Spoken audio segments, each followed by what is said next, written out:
Okay, so welcome back. This is part 2 of Ali O'Sullivan. Yeah, man. He's been talking us through masterclass in production here. Some serious tips. But I want to go on to a bit of your DJing as well, because, this is where you started. And I know you sort of mentioned when you got your first decks, started with your vinyl, but where did you get your first set? Where did you first play? Or Oh wow! Now you asking the questions, Yeah. mate. Oh god. My first set. Do you know what? I think I remember me and one of my good mates, Dan Evans. We used to do these parties at called MX Sound System at school, and we used to have like all that they call them nappy nights. So we used to put on our own nappy nights at school because obviously we were too young to go out and drink and stuff, and it was house music. Like it wasn't, we didn't play anything else. Like Okay. if you didn't like house music, you didn't bother turning up.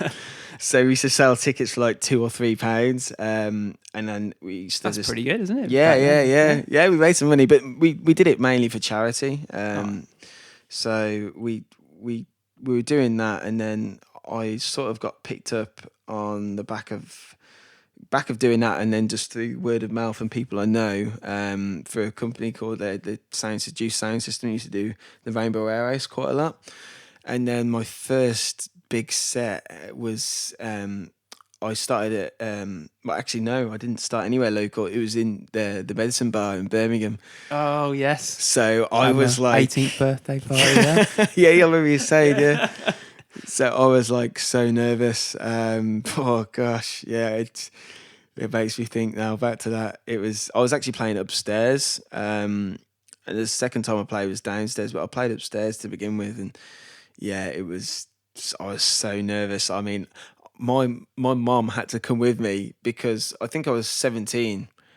I was 16. Yeah. No, I might have been 16. So my mom had to come with me, and she actually got a speeding ticket driving because we were late, and she parked up. And I'm with my friend, and we thought it was the best. We walked in, the 70-year-old kid, you can imagine, it's the best thing ever. Yeah.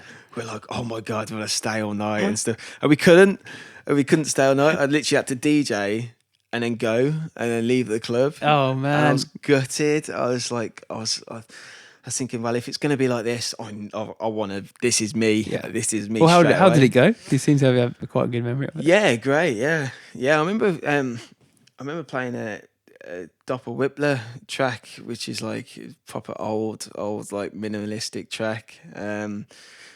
And yeah, it's I remember playing that, and the whole room was liking it, to be fair. But yeah, I think I've come a long way from playing like heavy stuff like that. But yeah, it went all right for my first set. I can't lie. There no mess ups.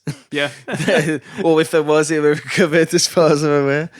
But yeah, so I got back and we sat in our bedroom. We were just like, my friend Dan, he said, we need to do that again. And then it was just like a case of, yeah, we do.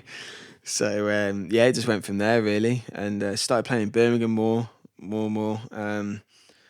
Mainly just at the Custard Factory on big nights and things like that. Yeah. For like Don't Stay In. I mean, I don't think they're about anymore. Oh well, yeah, I remember those. Used to have Air as well, nightclub.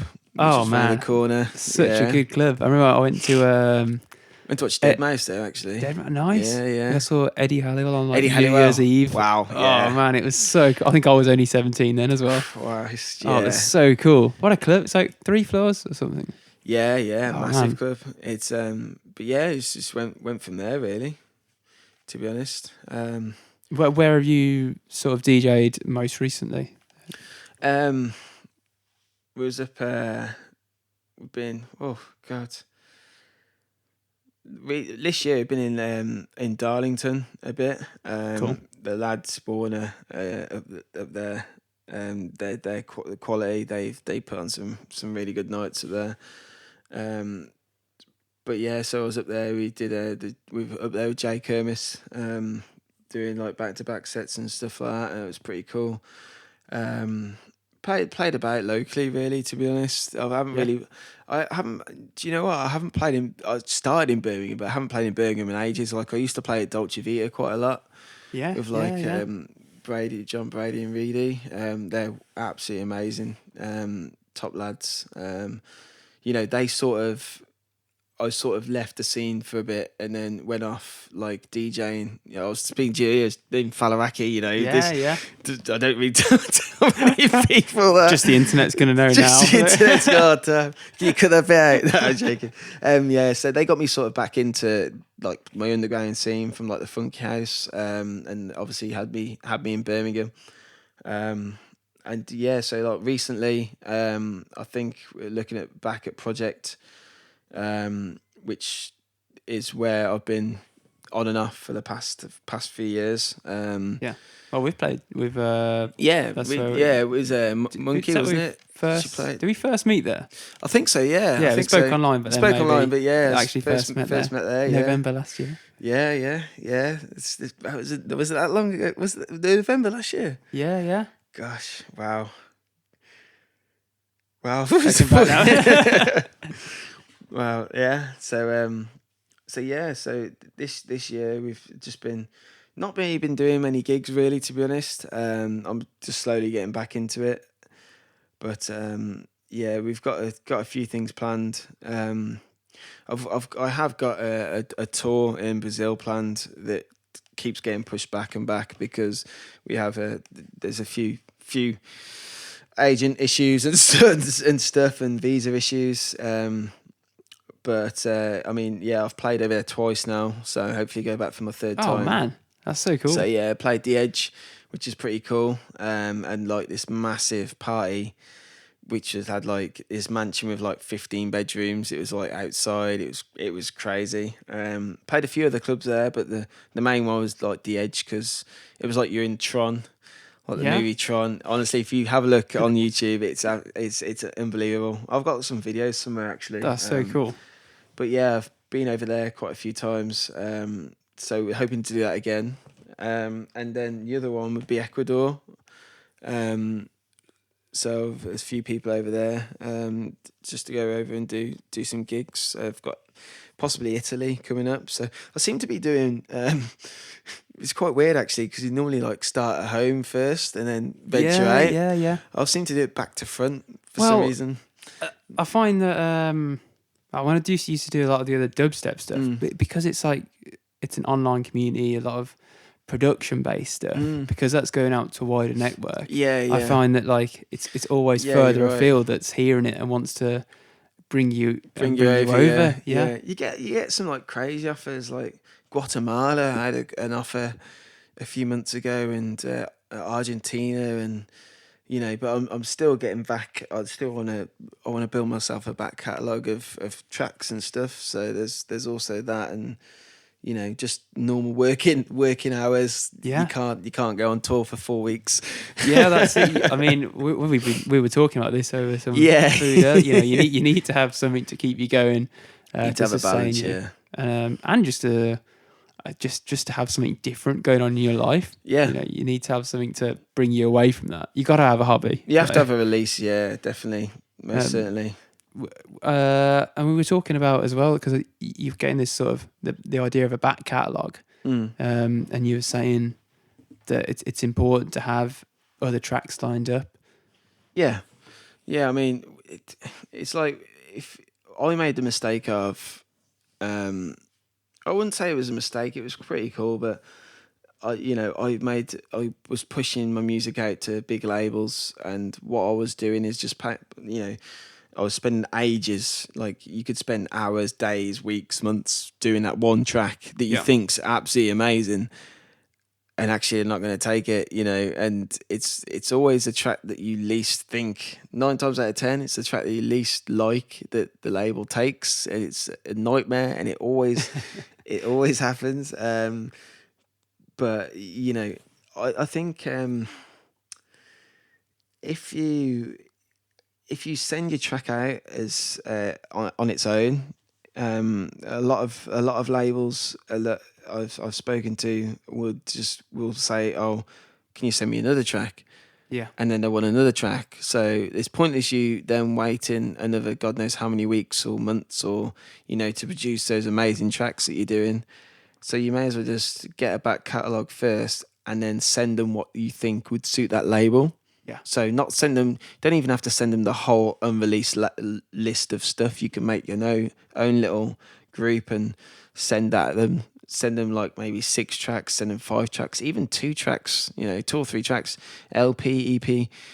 You can then, obviously, they can hear, what you're about in terms of respect to, because obviously, as well, I suppose they do it because there's ghost producers and stuff out there, and, which is great, but, if you're going to do one track, you've got to be able to follow it up, because the worst thing you can do is put out a track and then not follow it up, and you do see it. You do see it regularly. You do see I've it done it. regularly. I've done it in the past. Yeah. I'm guilty of doing it. You put out a track and then you'll be getting bookings off that track, and next thing you know, your agent will say, what you got coming? You'd be like, well, nothing. Yeah, that was it.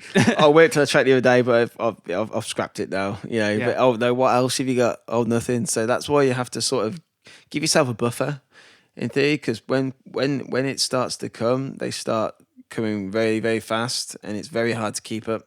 That's why you see people like drop their jobs, like a normal 9-to-5 job, because they've got to give their all to it. It's it just goes like absolute 100 mile an hour. It's kind of been a running theme on the both podcasts. Prior I've done it. It's been a momentum is a really a big help and a big factor.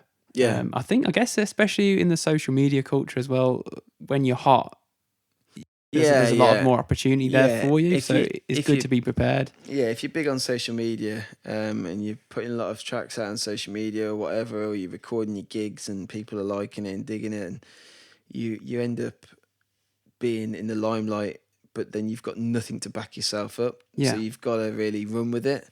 And some people do. Some people run with it and they're successful, but some people don't, and they crash and burn, and then they're having to like play catch up.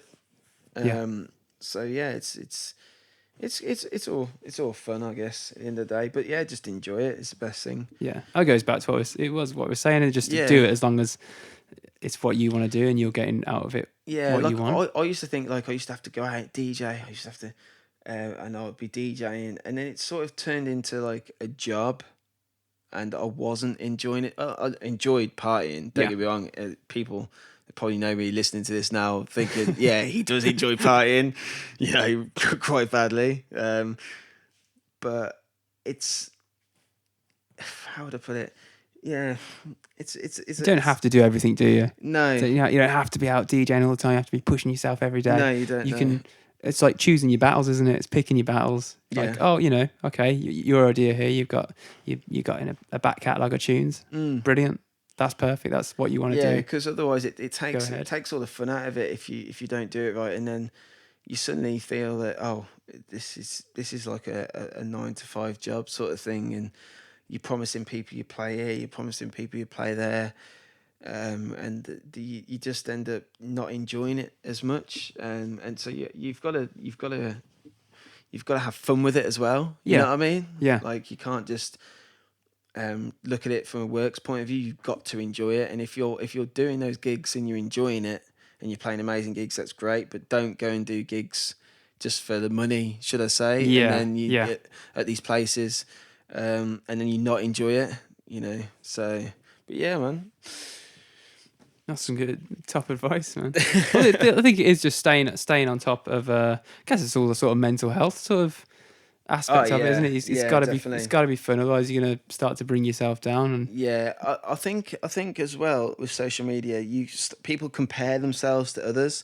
There's too much of like other people's lives going on. So you'll see like DJs on a private jet, champagne and whatnot, which is great, yeah. But and then suddenly 2 hours later, you get an email from the label saying, "Oh no, that they're signed to. Sorry, not for us." or whatever. And it kind of like gets a bit of a kick in the teeth, you see the DJs, you watch it be at TV and they're playing these amazing crowds, or amazing club or whatever, and you want to get out there, and the label won't take you, or they don't like your music, or the agency won't take you, or you've been dropped, or whatnot, that's, people start comparing themselves then to other people, and there's too many people for you to compare yourself to.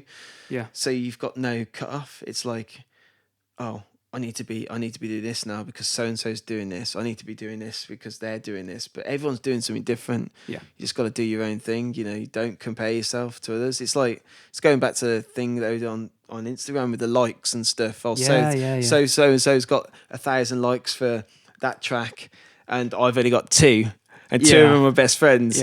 Yeah. So don't worry. Like, I get likes on mine, but it doesn't really bother me. People that comment on it and like it, that's great. That's really nice of them. I appreciate that. But from a point of view, from when I used to post stuff and I used to have my mum like it or something, then it's, and no one else, then it's just one of them things where you've just got to build it gradually. You can't. Some people it just comes to overnight and it happens to them, and some people can be very lucky like that, but they've got to keep it up.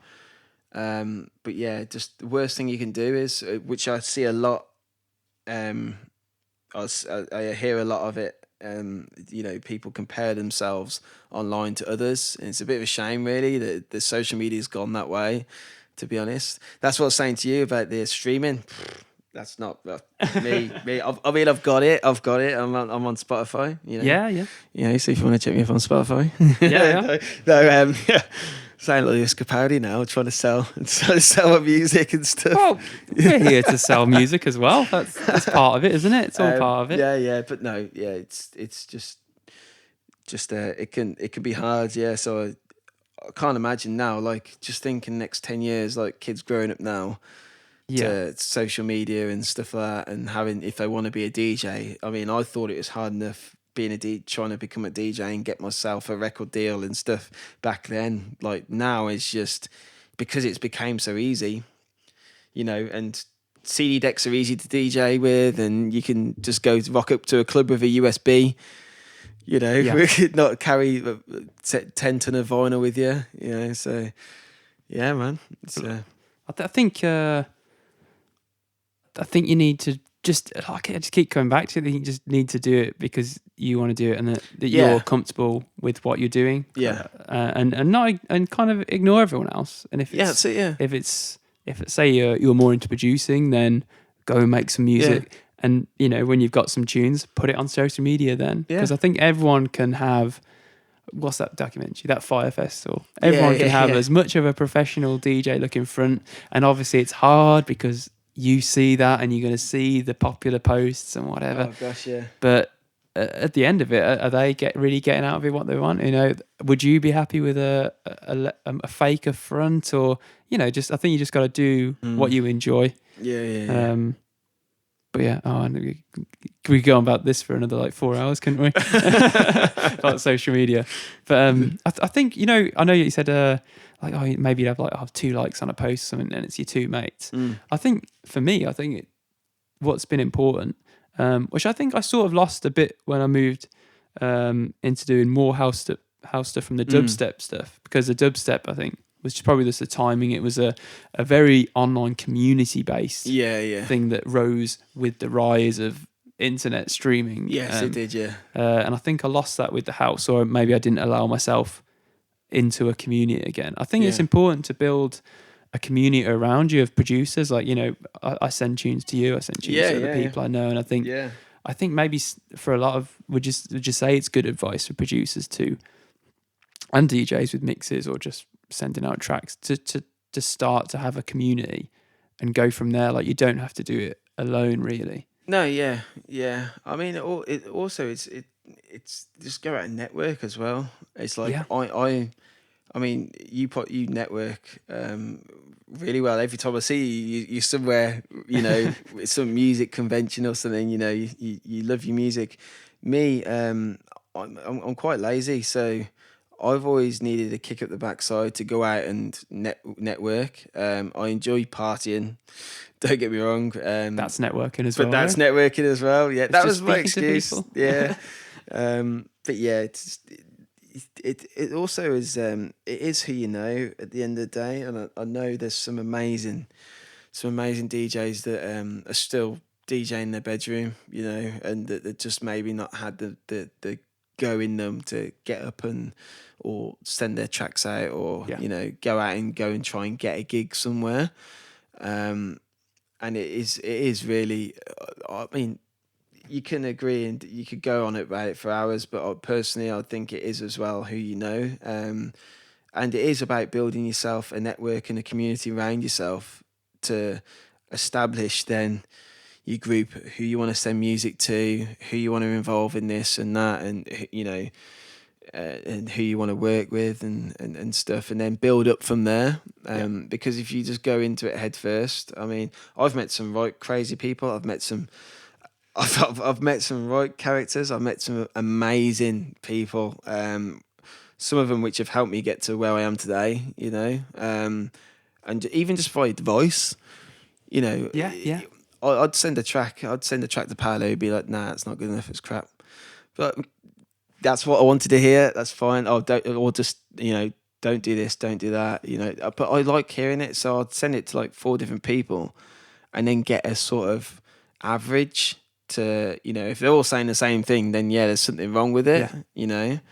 But if they're not, and someone says, "Oh yeah, that's wicked," then so it changes it back because everyone's always unsure if you're DJing out or did it sound right, did it sound good, are they going to book me again, that all goes through your head then.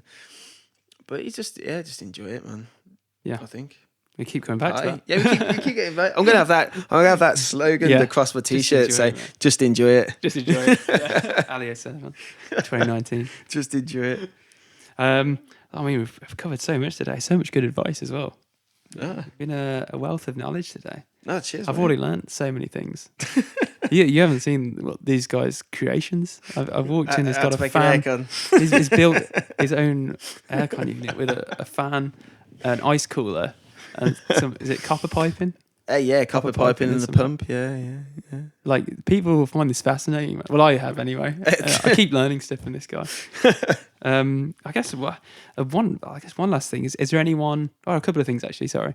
Is there any productions that we can look out for yet, or just is it not? Can you not really talk about stuff just yet? So some stuff I probably can't talk about. Some stuff that's being pushed forward. And I've stopped putting out stuff on Instagram at the moment and stuff like that because I'm just holding. I've been told to hold a few things back. Okay.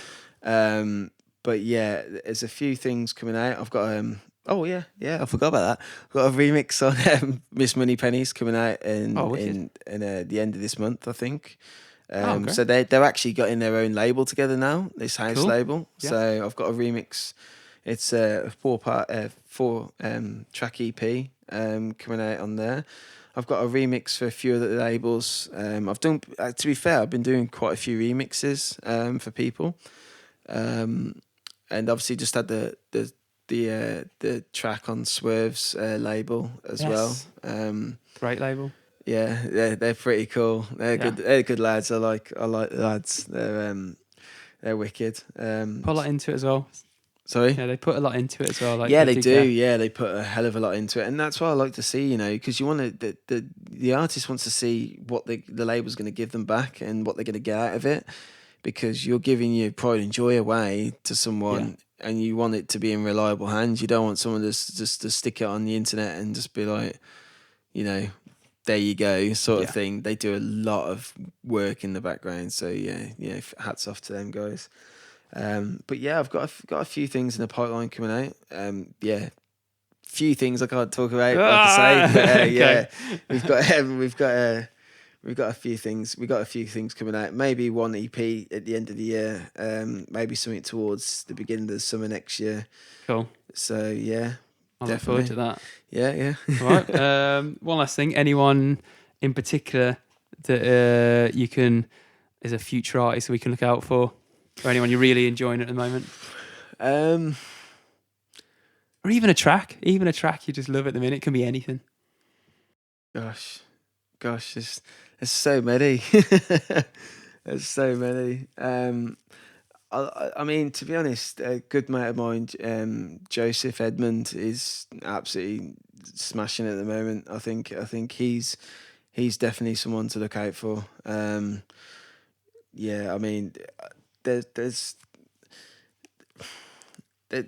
Yeah, I'd say it'd be Joseph. I mean, Wicked. obviously Elliot Adamson's, he's back on the scene. Well, he never left really.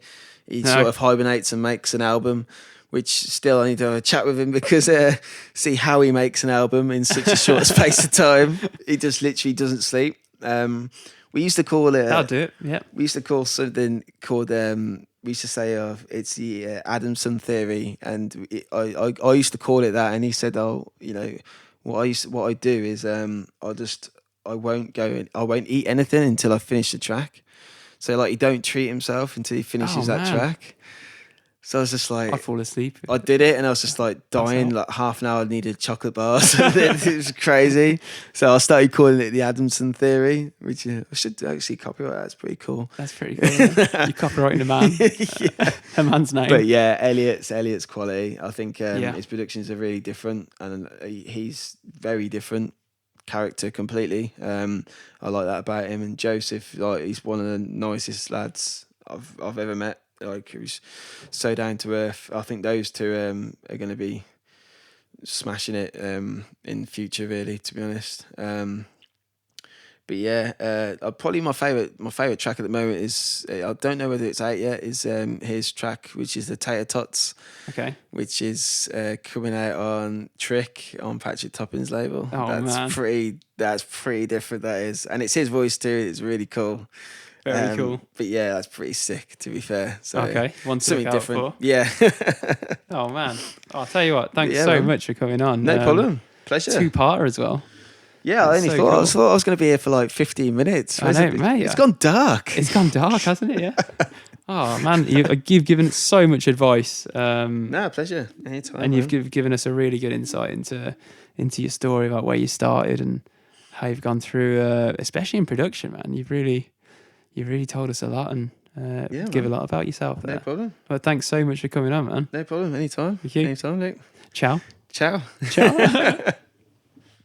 Oh, mate, thanks so much. No worries, man.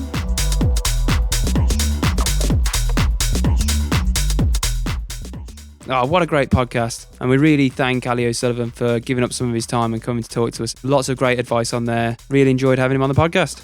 Make sure to subscribe to the podcast and rate 5 stars. You can find us on our socials at Beat Brings Us, or alternatively, you can drop us an email at beatbringsustogether@gmail.com.